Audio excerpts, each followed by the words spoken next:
சும்மாவெல்லாம் சொல்லக்கூடாது. இன்னைக்கான எபிசோட் தரமா போச்சு அப்படின்னே வந்து சொல்லலாம். ஸ்டார்ட்டிங்கில் நம்ம திவாகர் அவர்களுக்கும் திவ்யா அவர்களுக்கும் சரியான சண்டை. சண்டைனா சண்டை, அப்படிப்பட்ட ஒரு சண்டை. போடாங் பர்மா மூஞ்சி அப்படின்னு சொல்கிற அளவுக்கு சண்டைனா பார்த்துக்கோங்க. நீங்கள் ஒரு டிஸ்கஸ்டிங்கான ஒரு கேரக்டர், கேவலமான ஒரு கேரக்டர், சீப்பான ஒரு கேரக்டர், உனக்கெல்லாம் டைட்டில் அடிக்கவே தகுதியே கிடையாது அப்படின்னு சொல்லி திவாகர் இன்னைக்கான எபிசோடை தொடங்கி வச்சிருக்காப்புல. யோசிச்சு பாருங்க, இந்த ஆள்லாம் எதுக்கு வீட்டுக்குள்ளே விட்டீங்க? இந்த ஷோவுக்கே இருந்த மரியாதைலாம் போயிடுச்சு அப்படின்னு சொல்லி ஃபஸ்ட்டு வீக்கில் ஆதிரை ஒரு கேள்வியை கேட்டிருப்பாங்க. இந்த கேள்வி தான் மக்களோட கேள்வியாக இருந்துச்சு. எதுக்காக கேட்டாங்க அப்படின்னா, இப்படி தான் இந்த ஷோ நாரி போகும், இப்படிப்பட்ட ஆட்கள்லாம் உள்ளர விட்டீங்க அப்படின்னா அப்படின்னு சொல்லி கேட்ட கேள்வி கரெக்டாக தான் இருந்தது. அதுக்கேற்ற மாதிரி தான் அந்த சீசனே நடந்துகிட்ருக்கு. சரி, இதெல்லாம் ஒரு பக்கம் போயிட்டுருக்கு அப்படின்னு பார்த்தா, இன்னொரு பக்கம் சாண்ட்ரா கடைசி 3 நாளில் ஒரு என்ட்ரியை கொடுத்து கடைசி அந்த பேச்சப்பெல்லாம் பண்ணுவாங்க அப்படின்னு சொல்லி பார்த்தா பேச்சப் பண்ணாங்க. ஆனால் ஏதோ வேண்டா வெறுப்பா அப்படி பண்ணுற மாதிரியே பண்ணிகிட்டு இருக்காங்க. ஒரு பக்கம் போய் வியானா கிட்ட, வியானா நீ என்னமோ நினச்சிட்டு வந்து பேசிகிட்டு இருக்க, அப்படியெல்லாம் ஒன்றும் இல்லைம்மா அப்படின்னு சொல்லிட்டு போகிறாங்க. இன்னொரு பக்கம் ரம்யா கிட்ட போயிட்டு, இங்கே பாருமா, நான் பாத்ரூமில் போய் பாம்புன்னெலாம் ஒன்று வந்து சொல்லவே கிடையாது, நீ வேணால் போய் வீடியோ வேணால் பார்த்துக்கோ அப்படின்ற மாதிரி சொல்கிறாங்க. இன்னொரு பக்கம் திவ்யா கணேஷ் கத்தி கதறி அழுதுட்டுருக்காங்க. அவங்கக்கிட்ட போய் கட்டி பிடிச்சி அவங்க அழுறாங்க. ஆனால் அவங்க அழுதுதில் கொஞ்சம் கூட எமோஷனே இல்லை அப்படின்னு சொல்லி, இது எல்லாமே டோட்டலாக ஃபேக்காக இருக்குது அப்படின்னு சொல்லி திவ்யா ஒரு பக்கம் யோசிக்கிறாங்க. ஸோ இந்த மாதிரி ஏகப்பட்ட சம்பவங்கள் இன்னைக்கான எபிசோடில் நடந்திருக்கு. அதெல்லாம் என்ன அப்படிங்கிறத பற்றி இந்த வீடியோவில் முழுசாக வந்து பார்க்கலாம். ஸோ இந்த வீடியோக்கு போகிறதுக்கு முன்னாடி நம்மளோட சேனலை சப்ஸ்கிரைப் பண்ணாதவங்க சப்ஸ்கிரைப் பண்ணி வச்சுக்கோங்க. பக்கத்தில் ஒரு பெல் ஐக்கான் இருக்கும், அதையும் ப்ரெஸ் பண்ணி ஹாலில் போட்டுக்கோங்க. அப்போ தான் நாங்கள் அப்டேட் பண்ணுற ஒவ்வொரு வருஷமும் உங்களுக்கு நோட்டிஃபிகேஷனாக வந்து சேரும். அதை தாண்டி இந்த வீடியோக்கு குறைஞ்சபட்சம் ஒரு 1000 லைக்கான எதிர்பார்க்குறோம். ஸோ லைக்கை போடுங்க, வீடியோ பாருங்கள். வாங்க இந்த வீடியோக்குள்ளே வந்து போகலாம். முதல் விஷயம், சம்பவம் நம்பர் 1, திவாகர் வர்சஸ் திவ்யா கணேஷ். இவங்க 2 பேருக்குள்ள ஒரு சரியான சண்டை. ஏன் சண்டை வந்துச்சு அப்படின்னு உங்களுக்கு தெரியுமா? நேத்திக்கு கோல்கேட் அப்படிங்கிற ஒரு டாஸ்க் வந்து நடத்துனாங்க இல்லையா, அதாவது ப்ரொமோஷனல் டாஸ்க்கு. இந்த டாஸ்கில் வந்து பார்த்தீங்க அப்படின்னா, சாரு திவாகர் இருக்கார் இல்லைங்க, திவாகர் எருமமாடு சாரு, அந்த சார் வந்து பார்த்திங்கன்னா திவ்யாவை திரும்பி பார்த்து, திவ்யா ஐ லவ் யூ அப்படின்னு சொல்லி போகிற போக்கில் சொல்லிட்டு போகிறாப்புல. இங்கே பாரு வாட்டர் மெலனே, ஆல்ரெடி வந்து எனக்கு ஆள் இருக்குது சரியா, நான் ஆல்ரெடி உங்கள்கிட்ட நிறைய தடவை வந்து சொல்லிட்டேன், இப்படியே வந்து எல்லை மீறிலாம் போயிட்டு இருந்தேன், வச்சு செஞ்சு விட்ருப்பேன், அது மட்டும் இல்லாமல் இன்னொரு திவ்யாவை நீ பார்ப்ப, இன்னொரு முகத்தை பார்ப்ப அப்படின்னு சொல்லி அப்பயே கடுமையாக வந்து பார்த்திங்கன்னா கண்டிச்சிருப்பாங்க. சரி, இது அதோட முடிஞ்சது. அதுக்கு அடுத்த கட்டமாக ஆதிரை கிட்ட உட்காந்து சொல்லிட்டு இருக்காங்க திவ்யா, இந்த மாதிரி எல்லா இடங்களையும் நான் லிமிட் செட் பண்ணி தான் வந்து வச்சிட்ருக்கேன், ஆனால் இந்த ஆள் வந்து எப்போ பார்த்தாலும் பவுண்ட்ரியை மீறி என்னென்னமோ வந்து பேசிகிட்டு இருக்கான். குறிப்பாக காலையில் கூட பாரு, என்னமோ பேசிகிட்டு இருந்தான், அதாவது ஸ்மெல் பண்ணி பார்த்துட்டு ஸ்மெல்லு சூப்பராக இருக்குது, ஸ்மெல்லு செமையாக இருக்குது அப்படின்ற மாதிரிலாம் வந்து சொல்கிறாப்புல. ஸோ இப்படியெல்லாம் வந்து சொன்னால் என்ன அர்த்தம்? நான் எத்தனையோ தடவை சொல்லிட்டேன் அப்படின்ற மாதிரி திவ்யா சொல்லிட்டு இருக்காங்க. அதுக்கு ஆதிரை சொல்கிறாங்க, ஏம்மா ஆரம்பத்துலேருந்தே நீ ஒரு பவுண்டரி செட் பண்ணியிருந்தேன்னா இப்படிப்பட்ட ஒரு பிரச்சனை வந்து வந்திருக்குமா அப்படின்னு சொல்லி கேட்கும்போது, இல்லை நான் பவுண்டரி வந்து செட் பண்ணேன், லிமிட் வந்து செட் பண்ணேன், லிமிட் தான் ஒரு பவுண்டரி அப்படிங்கிற மாதிரி திவ்யா சொல்லிட்டு இருக்காங்க. இப்போ பவுண்டரின்னு சொன்ன உடனே திவ்யா அவர்கள் இந்த பக்கம் திவாகருக்கு காதில் விழுந்துடுச்சு. ஏன்னா அவர் வந்து பார்த்திங்க அப்படின்னா கார்டன் ஏரியாவில் சன்ட்ரா போட்டு, அதாவது பீன்ஸ் பேங்க்ஸை போட்டு உக்காந்துட்டு இருக்காப்புல. அந்த ஆளுக்கு காதில் கேட்ட உடனே, இந்த மாதிரி பேசுகிறவெல்லாம் வச்சுக்காத, பவுண்டரியை மீறிட்டேன் எல்லையை மீறிட்டேன் அப்படின்னு பேசுகிறவெல்லாம் வச்சுக்காத அப்படின்னு சொல்கிறாங்க. யோ வாட்டர் மேலனே, இதுக்கப்புறம் நீ பேசினா உனக்கு மரியாதையே இருக்காது. ஆமாம், நான் உன்னை பற்றி பேசவே கிடையாது, அமைதியாக வேலையை பார்த்துன்னு போயிடு அப்படின்னு சொல்லி திவ்யா சொல்கிறாங்க. சரி, சொன்ன உடனே இந்த வாட்டர் மேலன் அமைதியாக இருந்தானா? அதுவும் இல்லை. திவ்யாவாவது உண்மையாக சொன்னாங்களா, ஆமாடா உன்னை பற்றி தாண்டா பேசிகிட்டு இருக்கோம், நீ எல்லை மீறி தாண்டா போயிட்டுருக்க, பவுண்டரியை தாண்டி தாண்டா போயிட்டுருக்க, லிமிட்டை தாண்டி தாண்டா போயிட்டுருக்க அப்படின்னு சொல்லி எப்பயுமே வேகமாக பேசக்கூடிய திவ்யா அவர்கள், கரெக்டாக பேசணும்னு நினச்சி பேசக்கூடிய திவ்யா அவர்கள் ஏன் இந்த இடத்துல மட்டும் பம்புறாங்க அப்படிங்கிற ஒரு கேள்வி வந்து வருது. ஆனால் அதுக்கு பின்னாடி இன்னொரு முக்கியமான விஷயமும் இருக்குது. இது ஒரு வேலை பெரிய பிரச்சனையாக ஆகி திவாகருடைய லைஃபுக்கே ஸ்பாயில் ஆகிற லெவலுக்கு வந்து போயிடும் மாதிரி இருக்குது. ஸோ அப்படிப்பட்ட ஒரு விஷயன்றதுனால அவங்க கண்டும் காணாமல் சொல்லியும் சொல்லாமல் சில விஷயத்தை வந்து கன்வே பண்ணிகிட்ருக்காங்க. பட் இந்த ஆளுக்கு புரியல, அவர் இஷ்டத்துக்கு வந்து போகிறாப்புல, போயிட்டோம் அவன் பாட்டுக்கு வந்து பேசுகிறான், என்னென்ன பேசுகிறான்னு தெரியுமா அந்த ஆள், நீ ஒரு சீப்பான கேரக்டர், உனக்கு டைட்டில் வின் பண்ண தகுதியே கிடையாது, 70 நாள் நீ என்னத்தை பண்ணி கிழிச்சிட்ட, நான் தான் ஃபஸ்ட்டு இதை வீட்டுக்குள்ளே காலடி எடுத்து வச்ச முதல் கண்டஸ்டன்ட்டு, நான் பண்ணலாம் நீ கொஞ்சம் கூட பண்ண கிடையாது அப்படின்னு சொல்கிறாப்புல.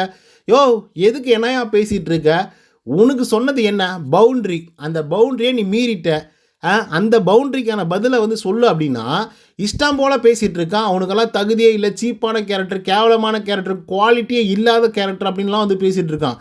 இதில் பிரஜன் போட்டு வெளுன்னு வெளுத்து விட்டாப்புல. இப்படிலாம் பேசுகிறவெல்லாம் வச்சுக்கூடாது. 70 நாள் இருக்கிறதுனால தான் அவங்க இந்த இடத்துல வந்து இருந்தாங்க, ஏதோ பண்ணதுனால தான் இங்கே இருக்காங்க, ஒன்றுமே பண்ணல, சீப்பான இந்த மாதிரி பேசுகிறலாம் வச்சுக்காது அப்படின்னு சொல்லி அவர் போட்டு பழகிறாப்புல. இந்த பக்கம் பிரவீன் போட்டு கத்துன்னு கத்துறாப்புல. ஸோ இப்படியெல்லாம் வந்து போயிட்டு இருக்கும்போது எனக்கு என்னென்னா, இந்த இன்சிடெண்ட்டில் 2 விஷயம் வந்து சொல்லணும் மக்களே. ஒன்று வந்து பார்த்திங்கன்னா கிளியர் பவுண்ட்ரி. ஒரு பெண்கள் கிட்ட ஆண்கள் எவ்வளோ தூரம் பழகணும் பழகக்கூடாது அப்படின்றத கிளியர் கட்டாக ஒரு பவுண்ட்ரியோட லிமிட்டோட கரெக்டாக செட் பண்ணிடணும். அவரை வந்து நீங்கள் எல்லை மீற விட்டுட்டு பவுண்ட்ரியை தாண்ட விட்டுட்டு பவுண்ட்ரியை தாண்டிட்டாரு எல்லையை மீறிட்டாரு அப்படின்ற மாதிரி பேசினாக்கா அது வேலைக்கே ஆகாது. கடைசியாக இப்போ பார்த்தீங்கன்னா அவன் என்ன சொன்னான்னு பார்த்தீங்களா, அவன் ஜெந்து நீ வந்து இடம் கொடுத்தா நான் வந்து பவுண்ட்ரியை மீறினேன், இப்போ வந்து இது வந்து எல்லையை மீறிட்ட பவுண்ட்ரியை மீறிட்ட, நீ கூட தான் என்ன என்னென்னமோ பேசியிருக்க, என்னென்னமோ சொல்லியிருக்க, என்னென்னமோ கலாய்ச்சிருக்க அப்படின்னு சொல்லி இந்த ஆள் பேசுகிறாப்புல. இப்போ நீங்கள் யோசிச்சு பாருங்கள், திவ்யா பக்கம் சப்போர்ட் பண்ணுறதா இல்லை வாட்டர்மெலன் ஸ்டார் பக்கம் வந்து சப்போர்ட் பண்ணுறதா அப்படின்ற மாதிரி ஒரு கேள்வியே வரும் உங்களுக்கு. ஏன்னா நீட்டாக கிளியராக டேய் வாட்டர்மெலன் நீ எல்லை மீறி போகிற, இதுக்கப்புறம் அப்படி பேசக்கூடாது, ஏங்கிட்ட ஃபார்முலா தான் பேசணும், டாஸ்க்குன்னு வந்துச்சா டாஸ்க்கை பற்றி பேசு, வேறு ஏதாவது பேசணும் அப்படின்னா பிக் பாஸ் வீடை பற்றி பேசு, தேவையில்லாத அந்த கல்யாணம் பண்ணிக்கலான்னு கேட்குறது, பக்கம் வந்து முகுந்து பார்த்துட்டு என்ன ஷாம்பு யூஸ் பண்ணுறேன்னு கேட்குறது, கல்யாணம் பண்ணிக்கலாமா லவ் பண்ணலாமா அப்படின்னு கேட்குறது, இந்த மாதிரி வேலையெல்லாம் வச்சுக்கூடாது அப்படின்னு சொல்லி கிளியர் கட்டாக திவ்யா பேசியிருந்தாங்கன்னு வச்சுக்கோங்களேன், அவனை செருப்பை கொண்டே அடிச்சிருக்கலாம். அப்படிப்பட்ட ஒரு ரிப்ளையாக வந்திருந்திருக்கும். ஆனாலும் இந்த காண்டாமிருகம் லிட்ரலாக சொல்கிற மக்களே, இவன் எல்லார்கிட்டையுமே அப்படி தான் பழகிறான். அண்ணான்னு கூப்பிடுற வியானா கிட்ட அப்படி தான் பழகிறான், திவ்யா கிட்ட அப்படி தான் பழகிறான், சுபிக்ஷா கிட்ட அப்படி தான் எதிர்பார்க்குறான். இந்த பக்கம் ஆதிரை கிட்ட போனால் ஆதிரைக்கிட்டையும் அப்படியே, கெமிக்கிட்ட போனால் கெமிக்கிட்டையும் அப்படியே. எல்லாரும் அந்த வீட்டுக்குள்ளே 2 பெண்கள் கிட்ட மட்டும்தான் பையன் வந்து ஒழுங்காக, அதாவது இந்த மாதிரி நடந்துக்கல, கேவலமாக நடந்துக்கல. அது வந்து பார்த்திங்க அப்படின்னா ஒன்று சாண்ட்ரா, இன்னொன்று கனி. ஏன்னா இவங்க 2 பேருமே ஏஜ்டு ஆஸ் வெல் அஸ் அதே போல் இவங்க வந்து பார்த்திங்கன்னா மேரிடு. ஸோ அதனால் மட்டும்தான் இவன் வந்து பார்த்திங்கன்னா அவங்கக்கிட்ட போய் சேரலை. இல்லைன்னு வச்சுக்கோங்களேன், அவங்கள கூட வந்து விட்டுருக்க மாட்டான். என்னடா உனக்கெல்லாம் என்ன இவ்வளோ கேவலமாக வந்து இருந்திருப்ப, இவனெல்லாம் கட்டி வச்சு வாய் மேலே 4 குத்து அனுப்பிச்சிருந்தான் அந்த வீட்டுக்குள்ளே இருக்கும்போதே இவனுக்கு பயம் வந்திருக்கும். இவனை அழகாக தூக்கிட்டு போய் எவிக் மட்டும் பண்ணி அனுப்பிச்சிங்களேன், எந்த ரீசனும் பெருசாக சொல்லாமல். அதனால தான் மறுபடியும் வந்து பார்த்திங்கன்னா இப்படிலாம் ஆடிட்டு இருக்கான்னு தான் வந்து சொல்லுவேன் நான். ஏன்னா அந்தளவுக்கு கேவலத்தின் உச்சமாக வந்திருக்கான். நீங்கள் யோசிச்சு பாருங்கள், சரி அட்லீஸ்ட் உனக்கு லவ் பண்ணுற மூடு இருக்குது, இல்லை வந்து நீ அந்த மாதிரி நீ ஏதோ உன் இஷ்டத்துக்கு வந்து ஏதோ யங் ஜென்ரேஷனில் இருக்க அப்படின்ற மாதிரி பேசிகிட்டு இருக்க, ஓகே நாங்கள் வந்து அதை அக்செப்ட் பண்ணிக்கிறோம். பட் எவ்வளோ தூரம், எத்தனை பேர்கிட்ட பெண்களை பார்த்து ஸ்மெல் பண்ணுறதுல என்னடா கேரக்டர், அது என்னடா ஆக்டிவிட்டி அது அப்படின்னு கேள்வி கேட்குற அளவுக்கு இருக்கா இல்லையா மக்களே? இது ஒரு பக்கம் போட்டோம். அதுக்கு அடுத்தமாக கலையரசன்கிட்ட இவர்கிட்ட உட்காந்து பேசிகிட்டு இருக்காப்புல. என்ன பேசிகிட்டு இருக்காரு, திவ்யாவெல்லாம் பிஆரை வச்சு தான் வந்தாங்க, அவங்க யாரனா வச்சு வரட்டும், எல்லாருக்குமே பிஆர் இருக்குது மக்களே. அரோராவுக்கு இல்லைன்னு நினைக்கிறீங்களா, விக்ரமுக்கு இல்லைன்னு நினைக்கிறீங்களா, இல்லை மற்ற ஆட்களுக்கு வந்து உள்ளே இருக்கக்கூடிய ஆட்களுக்கு சபரிக்கு இல்லைன்னு நினைக்கிறீங்களா, எல்லாருக்கும் தான் வந்து இருந்துகிட்ருக்கு. இதில் ஹெவியாக ஒர்க் பண்ணுறாங்க திவ்யாவுடைய டீம், நிறையா பணம் ஸ்பெண்ட் பண்ணியிருக்காங்க. ஸோ அவங்கள போய் மக்கள்கிட்ட சேர்த்துறாங்க. இதில் தப்பு இருக்குது இல்லை அப்படின்றதெல்லாம் சொல்லவே முடியாது. ஏன்னா எல்லா சீசன்களையும் இந்த பிரச்சனை வந்து இருந்துட்டு தான் வந்து இருந்துகிட்ருக்கு. ஸோ இப்போ வந்து பார்த்திங்க அப்படின்னா உடனே வந்து ஒரு நார்மலைஸ் பண்ணுறதுக்காக இவர் இப்படி பேசுனாங்க, பவுண்ட்ரி செட் பண்ணிட்டாங்க, நல்லா தானே பேசிகிட்டு இருந்தாங்க, அவங்க என்னென்ன எல்லாம் என்கிட்ட பேசினாங்க, எவ்வளோ ஜாலியாக பேசிகிட்டு இருந்தோம், திடீர்னு ஒரு பிரச்சனை வரும்போது இவங்க ஒரு பவுண்ட்ரி செட் பண்ணுறாங்க. ஐயோ என்ன பேச்சு பேசுது தெரியுமா அந்த திவ்யா, செம்ம வாய், கொஞ்சம் கூட அக்செப்டன்ஸ் கிடையாது, அப்படி கிடையாது இப்படி கிடையாது அப்படின்னு சொல்லி கலைக்கிட்ட சொல்லிட்டு இருக்காப்புல இந்த ஆள். உனக்கு இருக்கா ஃபஸ்ட்டு அக்செப்டன்ஸு?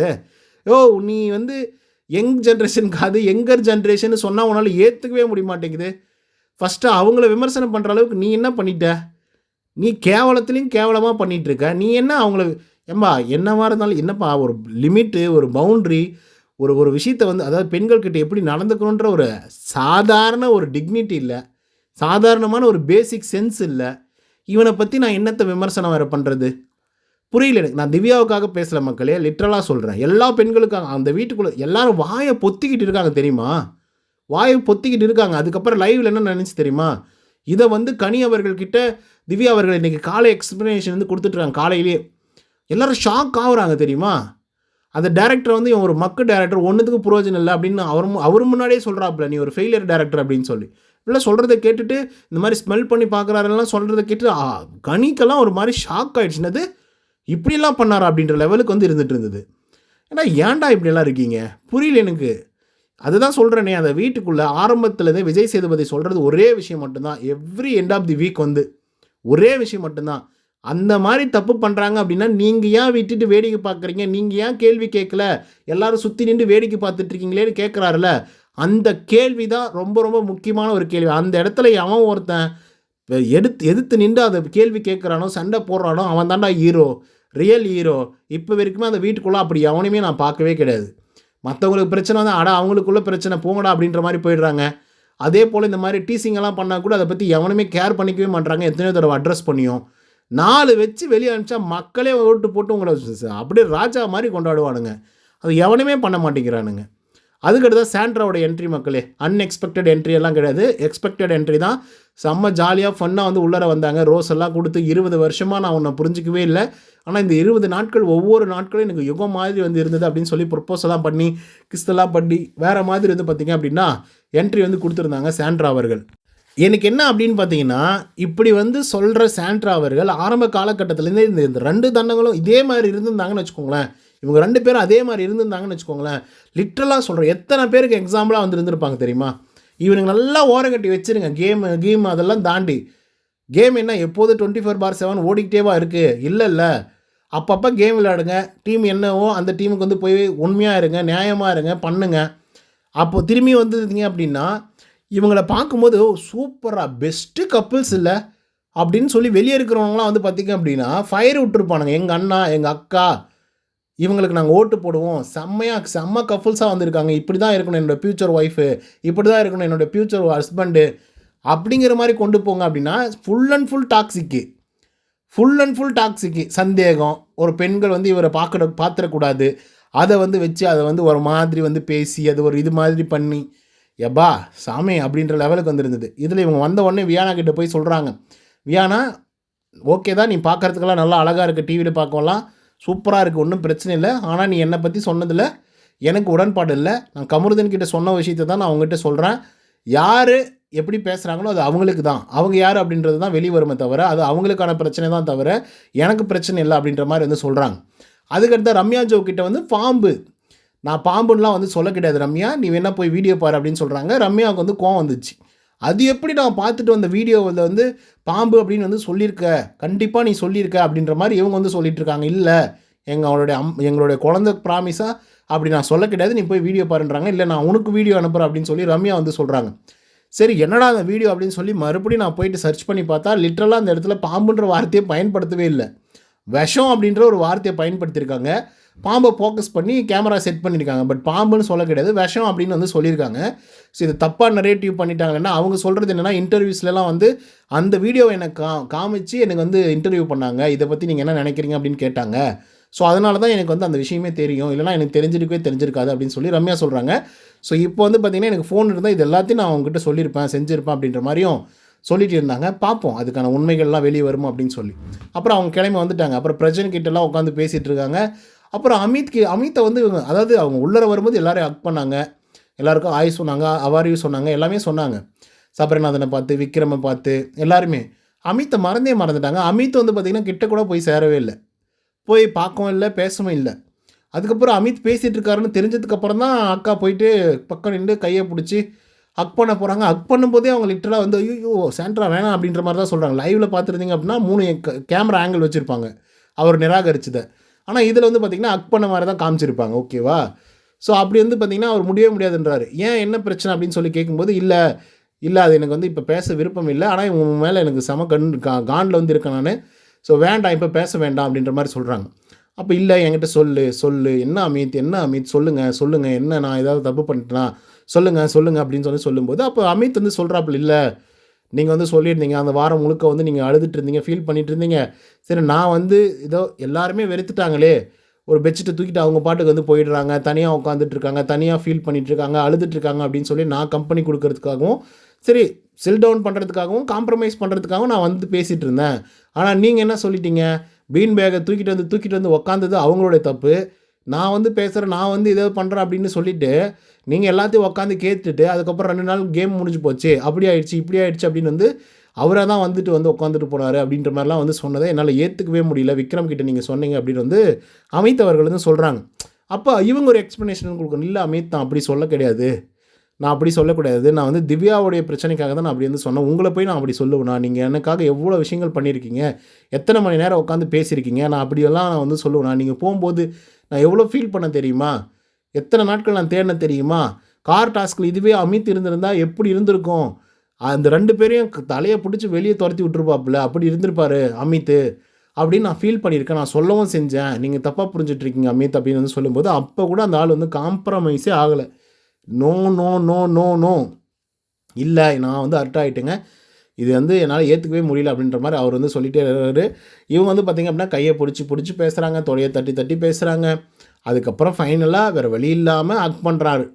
ஓகேவா? ஓகே. சரி ஓகே. இத முடிப்போம் அப்படின்னு சொல்லிட்டு அவர் ஹக் பண்ணிட்டாப்புல. அந்த மனுஷன் லிட்டரலா சொல்றேன் மக்களே, அவங்க வந்து ஒரு ஜென்யூனான பெர்சன். நான் எல்லா வீடியோக்கள்லையும் அவர பத்தி பதிவு பண்ணும்போது ஜென்யூனான ஒரு பெர்சன். ரொம்ப தப்பு தப்பாலாம் பேச மாட்டாரு. ரொம்ப டாக்ஸிக்கா இருக்க மாட்டாரு. அந்த வீட்டுக்குள்ள இருக்கக்கூடிய ஒன் ஆஃப் த கோல்ட் அப்படின்னா, கண்டிப்பா வந்து பார்த்தீங்க அப்படின்னா, நான் வந்து அமித் அவர்கள சொல்லுவேன். அதுக்கப்புறம் தான் எல்லாருமே. லிட்டரலா நான் வந்து சொல்றேன். வன்மம் இல்ல, ஜென்யூனிட்டி அதேபோல என்ன செஞ்சாலும் அவருடைய ஆர்ப்பார்த்தமான உள்ள இருந்து தான் வந்து பார்த்தீங்கன்னா பண்ணுவாப்புல. அப்படிப்பட்ட ஒரு ஆள் தான் அமித் அவர்கள். ஸோ அவர வந்து பார்த்தீங்கன்னா, இப்படி ஹர்ட் பண்ற மாரி எப்படி இருந்திருக்கும் நீங்க யோசிச்சு பாருங்களேன். எப்படி இருந்திருக்கும்? அவரு அந்த பொண்ணு உட்காந்துக்கிட்டு தனியா அழுதுட்டு இருக்கு. ஒட்டுமொத்த பேரும் வந்து நம்மள நிராகரிச்சுட்டாங்க அப்படின்னு சொல்லி யோசிச்சு அழுதுட்டு இருக்கு. அப்போ அந்த ஒரு நேரத்தில வந்து ஒருத்தன் போய் பக்கம் உட்காந்து ஆறுதல் சொல்றதுன்றது எவ்வளோ பெரிய விஷயம் தெரியுமா? ஆறுதல் சொல்ற ஆள் இல்லாம எத்தனை பேர் தவிச்சிருப்பாங்கன்னு தெரியுமா? அந்த வீட்டுக்குள்ள கண்டிப்பா என்ன சொல்லியிருப்பாங்க ஆரம்ப காலகட்டத்தில இப்ப கூட ரீசென்ட் டைம்ல ஒண்ணு சொல்லியிருப்பாங்களே, கண்டிப்பா ஒரு தோள் தேவை அப்படின்னு சொல்லியிருப்பாங்க. ஒரு ஷோல்டர் அப்படிங்கிறது வந்து தேவை இந்த வீட்டுக்குள்ள. தனியா சர்வை பண்ண முடியாது. கஷ்டம், நஷ்டம் எதுவா இருந்தாலும் பகிர்ந்துக்கிறதுக்கு ஒரு ஆள் வந்து இருக்கணும். ஒரு ஷோல்டர் வந்து இருக்கணும். தலை சாய்ஞ்சு இருக்கிறதுக்கு அப்படின்ற மாரிலாம் சொல்லியிருப்பாங்க. ஸோ அந்த மாதிரி ஒரு ஆளா தான் அவர் போய் நின்றாரு. ஸோ அவருக்கு இப்படிப்பட்ட ஒரு வார்த்தைகள சொல்லும்போது கண்டிப்பா வந்து அவருக்கு லிட்டரலா கோவம் வர்றதுல தப்பே கிடையாது அப்படின்ற மாரி தான் வந்து தோணுது. சரி இது ஒரு பக்கம் வந்து போயிட்டுருக்கு. அதுக்கு அடுத்ததா வந்து பார்த்தீங்க அப்படின்னா, ஒரு ஒரு குறும்படம் வந்து பார்த்தீங்க அப்படின்னா போடுறாங்க. இன்னைக்கு வந்து நட்பு குறும்படம் போட்டிருக்காங்க. நாளைக்கு வந்து ஆக்ஷன் அப்படின்ற ஒரு குறும்படம் போட்டாலும் போடுவாங்க. கடைசி நாள் வந்து பார்த்தீங்க அப்படின்னா, செலிப்ரேஷன் அப்படின்ற மாரி ஏதோ சம்திங் வந்து போடுவாங்க. ஓகே. ஸோ இன்னைக்கு குறும்படம் போட்டாங்க. நாளைக்கு ஒரு குறும்படம் போடுவாங்க. அந்த படத்தில வந்து பார்த்தீங்கன்னா, நட்பு ரீதியான குறும்படத்த போடுறாங்க. அது பார்க்கறதுக்கு செம்மையா வந்திருந்தது. இதில என்ன ரொம்ப ரொம்ப அக்செப்டபிளான ஒரு விஷயம் அண்ட் அப்ரிஷியேட் பண்ணக்கூடிய ஒரு விஷயம் என்ன அப்படின்னு பார்த்தீங்கன்னா, கம்ருதீனுடைய போர்ஷனு, பார்வதியோட போர்ஷன்லாம் வந்து போட்டிருக்கானுங்க. அத பார்க்கும்போது லிட்டரலா செம்மையா வந்திருந்தது. லிட்டரலா சொல்றேன். என்ன சொல்றதுன்னா, ஃபர்ஸ்ட்டு அந்த அந்த அந்த சீனோட ஓப்பனிங்லேருந்து ஃபர்ஸ்ட்டு வார்த்தையே பார்வதியோட வாயிலேருந்து தான் வந்திருக்கும். திவாகர் கிட்ட சொல்லியிருப்பாங்க. என்ன சொல்லியிருப்பாங்க அப்படின்னா, "அண்ணே உனக்கு நானு, எனக்கு நீ தானே இருக்கணும். வேற எந்த பையனும் வரமாட்டான்." அப்படின்றத பார்வதி கிளியரா சொல்லியிருப்பாங்க. அந்த ஒரு விஷயம் வந்து பார்த்தீங்கன்னா, ஸ்டார்ட் ஆயி எண்ட் அப்ல வந்து பார்த்தீங்க அப்படின்னா, கமருதீன் அதாவது ப்ரீ கிளைமேக்ஸ்ன்னு வந்து சொல்லுவாங்க இல்லையா? அந்த இடத்துல வந்து பார்த்தீங்க அப்படின்னா, கமருதீனும் வினோத்தும் வந்து வெளியில போற மாரி. அதாவது கமருதீன் ரெட் கார்டு வாங்கிட்டு போவார் இல்லையா? அந்த சீன வந்து பார்த்தீங்க அப்படின்னா போட்டிருப்பாங்க. அது பார்க்கறதுக்கு செம்மையா இருக்கும். ஆனா திவ்யாவ நீங்க நெறைய இடங்கள்ல பார்த்துருக்கவே முடியாது. ரீசன் என்னன்னா, அவங்களுக்கு நல்ல ஒரு நட்பே வந்து இருந்திருக்காது. ஒரே ஒரு இடத்துல மட்டும் தான் இருந்திருக்கும். அ க்ர திவ்யா, சாண்ட்ரா அப்புறம் வந்து பிரஜன். இவங்க 3 பேர் வந்து ஒண்ணா இருந்து இருக்கும்போது வந்து இருக்கும்ல, அந்த ஒரு சீன் மட்டும் தான் இருந்திருக்கும். ஸோ இப்போ ஒவ்வொருத்தரும் ஒரு எக்ஸ்ப்ளனேஷன் வந்து குடுக்கணும். என்ன எக்ஸ்ப்ளனேஷன் அப்படின்னா, ஒரு நபரோட நான் நட்ப வந்து நீடிக்கணும் அப்படின்னு நான் நெனைக்கிறேன். அதுக்கான ஸ்ட்ராங்கான ரீசன்ஸ் வந்து சொல்லுங்க அப்படின்ற மாரி. அமித் போயிட்டு வந்து பார்த்தீங்கன்னா, வினோத்தோடைய பேர் வந்து சொல்றாப்ல. வினோத் போயிட்டு கமருதீனுடைய பேர் வந்து சொல்றாப்ல. அதேபோல நம்மளுடைய திவாகர் போயிட்டு பார்வதியோட பேர வந்து சொல்றாங்க. அதே மாரி விக்கல்ஸ் விக்ரம் போயிட்டு என்ன சொல்றாங்க அப்படின்னு பார்த்தீங்கன்னா, நம்மளுடைய கனியோடைய பேர வந்து சொல்றாங்க. ஸோ இந்த மாதிரி ஒவ்வொருத்தரும் ஒவ்வொருத்தருடைய பேர வந்து சொல்றாங்க. எஃப்ஜே அவர்கள் சபரிய சொல்றாப்ல. சபரி போய் எஃப்ஜேவ சொல்றாப்ல. இந்த மாதிரிலாம் வந்து சொல்லிட்டு இருக்கும்போது, நம்ம திவ்யா அவர்களுக்கு கண்லருந்து கண்ணீர் ஊத்துது. ஏன் ஊத்துது அப்படின்னு பார்த்தீங்கன்னா, என்னடா நம்ம பேர எவனுமே சொல்லல அப்படின்ற ஒரு பயம் ஒண்ணு. அந்த அந்த கில்ட்டி வந்து பார்த்தீங்க அப்படின்னா, கண்ணீரா மாறுது. 2வது பார்த்தீங்க அப்படின்னா, ரொம்ப முக்கியமான விஷயம் அந்த ஏவில அவங்களுடைய முகம் ரொம்ப பெருசா வரவே இல்ல. அது வந்து பார்த்தீங்க அப்படின்னா, அவங்களால ஏத்துக்கவே முடியல. அப்போ அவங்க என்ன ஃபீல் பண்றாங்க அப்படின்னா, அவங்க போய் சொல்லும்போது, இந்த ஏவில என்னுடைய முகமே வரல. அதுலேருந்தே எனக்கு வந்து தெரியுது. இப்ப நீங்கலாம் சொல்றீங்கல்ல, நீங்க ஒரு ஆள வந்து எர்ன் பண்ணிருக்கீங்க. அதாவது ஒரு ஆள வந்து நீங்க நட்பு ரீதியா வந்து அட்ரஸ் பண்ணியிருக்கீங்க. நட்பு ரீதியா வச்சிருக்கீங்க. ஆனா எனக்கு அப்படிப்பட்ட ஆளே இல்ல. சம்டைம்ஸ் கனி வந்து சொல்லுவாங்க, நீங்க ராங் பெர்சன வந்து சூஸ் பண்ணிட்டீங்க அப்படின்ற மாரி. ஸோ அந்த மாரி தான் நான் ராங் பெர்சன்ஸ வந்து சூஸ் பண்ணிட்டீங்க அப்படிங்கிற மாரி வந்து பார்த்தீங்கன்னா, நானும் அப்படி தான் வந்து நெனைக்கிறேன் அப்படிங்கிற மாரி வந்து பார்த்தீங்கன்னா, திவ்யா கணேஷ் அவர்கள் வந்து சொல்றாங்க.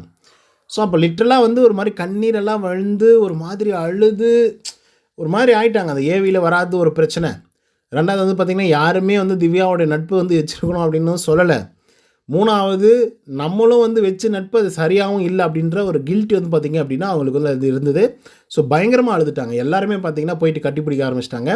ஸோ அதுக்கப்புறம் வந்து பார்த்திங்கன்னா பிரச்சனை வந்து செம்மையாக பண்ணாருங்க. நீ எப்படி வந்து சொல்லலாம், உன்னுடைய பேரை யாருமே சொல்லலை அப்படின்னு சொல்லி நீ எப்படி நினைக்கலாம்? அப்படிலாம் ஒன்றும் இல்லை. என் வாழ்க்கை இருக்கிற வரைக்கும் நீயும் என்னுடைய லைஃப்பில் வந்து இருக்கணும்.